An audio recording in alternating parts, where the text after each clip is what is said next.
सांस्कृतिक प्रसार, diffusion of culture. सांस्कृतिक प्रसार वह प्रक्रिया है जिसके द्वारा किसी समाज में अधिकृत अथवा शोधित सांस्कृतिक तत्वों का प्रत्यक्ष या अप्रत्यक्ष रूप से अन्य समाजों में विस्तार होता है। सांस्कृतिक प्रसार वह प्रक्रिया है जिसके द्वारा किसी समाज में अधिकृत अथवा शोधित सांस्कृतिक तत्वों का प्रत्यक्ष या अप्रत्यक्ष रूप से अन्य समाजों में विस्तार होता है। वे क्या कहलाते हैं? सांस्कृतिक प्रसार।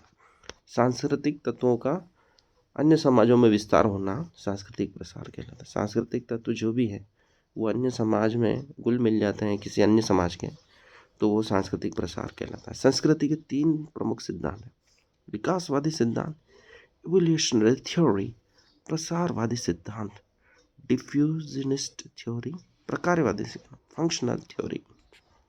सांस्कृतिक सापेक्षवाद, कल्चरल रिलेटिविज्म। सांस्कृतिक सापेक्षवाद का अर्थ है विभिन्न संस्कृतियों का पाया जाना। विपरीत संस्कृति, यह उन समूहों की संस्कृति को दर्शाता है जो विद्यमान प्रतिमानों को चुनौती देती हैं, जैसे हिप्पी संस्कृति, पढ़ संस्कृति, ग्रहण। विपरीत संस्कृति को कॉन्ट्रा कल्चर भी कहते हैं।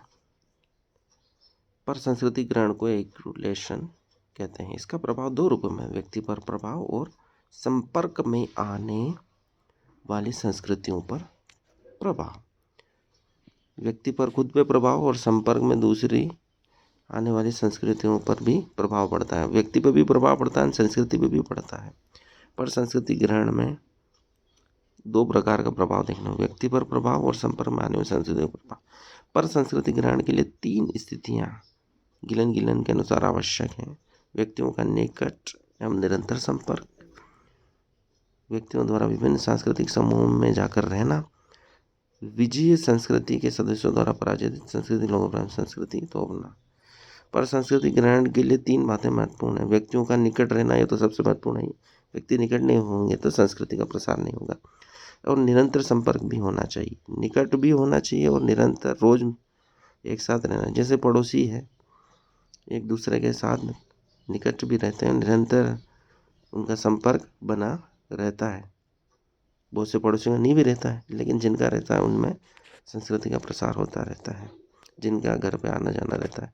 व्यक्तियों द्वारा विभिन्न सांस्कृतिक समूहों में जाकर रहना, व्यक्ति अगर जाकर विभिन्न जैसे नौकरी पेशा है तो वो किसी संस्कृति मोहल्ले में रहता है, जैसे तमिल मोहल्ले में जाकर रहेगा तो वह वहाँ की संस्कृति को ग्रहण करने लग जाएगा। विजय संस्कृति के सदस्यों द्वारा पराजित लोगों पर अपनी संस्कृति, कोई जैसे भारत में मुगलों का विभिन्न प्रजातियों का आक्रमण हुआ, वे जीत जाते थे तो उनकी संस्कृतियों को यहाँ के पराजित लोगों पर थोप देते थे। तो ये 3 प्रकार की स्थिति पर संस्कृति ग्रहण में पाई जाती। जाति केंद्रिता, इसे न जातीयता भी कहा जाता है। नर जाति शब्द ग्रीक शब्द एथेनो से लिया गया है, जिसका अर्थ है राष्ट्र। नर जाति का अर्थ है आज एक ही राष्ट्र में कई समूहों के सहअस्तित्व के लिए किया जाता है। इसका अर्थ है ऐसे लोगों का समूह है जिन्हें उनकी जाति, प्रजाति, भाषा और संस्कृति के दूसरे पक्षों से संबंधित विशेषताओं के आधार पर अलग किया जाता है। नर जाति का अर्थ आज एक ऐसे ही राष्ट्र में कई समूहों के सहअस्तित्व के लिए किया जाता है। सहअस्तित्व से नर जाति का संबंध हम जोड़ लेते हैं। एक ही राष्ट्र में कई समूहों के सहअस्तित्व के लिए किया जाता है। कई समूह पाए जाते हैं, उनमें सहअस्तित्व पाया जाता है। इसका अर्थ ऐसे लोगों का समूह है जिन्हें उनकी जाति, प्रजाति, भाषा और संस्कृति के दूसरे पक्षों से संबंधित विशेषताओं के आधार पर अलग किया जाता है। विशेषताओं के आधार पर उन समूहों को कैसे अलग करना है, उनको जाति के आधार पर अलग किया जा सकता है, जो कि नर जाति के अंतर्गत आता है। प्रजाति के आधार पर अलग किया जाता है, भाषा और संस्कृति के आधार पर अलग करना, ये सब नर जाति के अंतर्गत लिया गया है। जाति, प्रजाति, भाषा और संस्कृति 4 तरीकों से उन्हें अलग करके नर जाति के अंतर्गत अध्ययन किया जाए। नर जाति समूह वह समूह है जिसके सदस्यों में उपजाति, जाति, प्रजाति, सामान्य भाषा, धर्म, क्षेत्र, रीति रिवाज, धार्मिक विश्वास आदि के आधार पर अपने को अन्य दूसरों से अलग मानते हैं।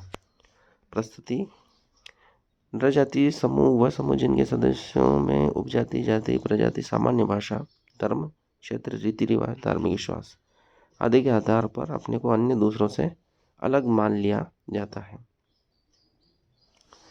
परिस्थिति और भूमिका। परिस्थिति वह सामाजिक पद है जो व्यक्तिगत गुण और सामाजिक सेवा से पृथक व्यक्ति के आधार, प्रतिष्ठा तथा प्रभाव की मात्रा का निर्धारण करती है। ये परिभाषा मिकाइल और पेज ने दी। वह सामाजिक पद है जो व्यक्तिगत गुण, सामाजिक सेवा से पृथक व्यक्ति के आधार, प्रतिष्ठा तथा प्रभाव की मात्रा का निर्धारण करती है। सामाजिक पद है। परिस्थिति क्या है? सामाजिक पद है जो व्यक्तिगत गुण, सामाजिक सेवा से पृथक व्यक्ति के आधार, प्रतिष्ठा तथा प्रभाव की मात्रा का निर्धारण करता है, जो उसकी स्थिति का निर्धारण करता है, वो परिस्थिति कहलाता है। एक प्रकार से परिस्थिति सामाजिक पद है, या तो वो खुद अर्जित करता है या वो समाज उसे देता है। परिस्थिति के अनुकूल भूमिका के निर्वाह की स्थिति को संतुलन कहते हैं। वो अनुकूल भूमिका को हम रोल कहेंगे समाजशास्त्र में। अगर परिस्थिति के अनुकूल भूमिका निभाता है तो वो संतुलन कहला रहा है। प्रत्येक व्यक्ति की समाज में एक साथ अनेक परिस्थितियाँ होती हैं, लेकिन किसी एक ही परिस्थिति द्वारा समाज में जाना है। व्यक्ति की समाज में एक साथ अनेक परिस्थितियाँ हो सकती है, लेकिन समाज उसको एक ही परिस्थिति द्वारा जानता है। धन्यवाद। आज के लिए इतना ही।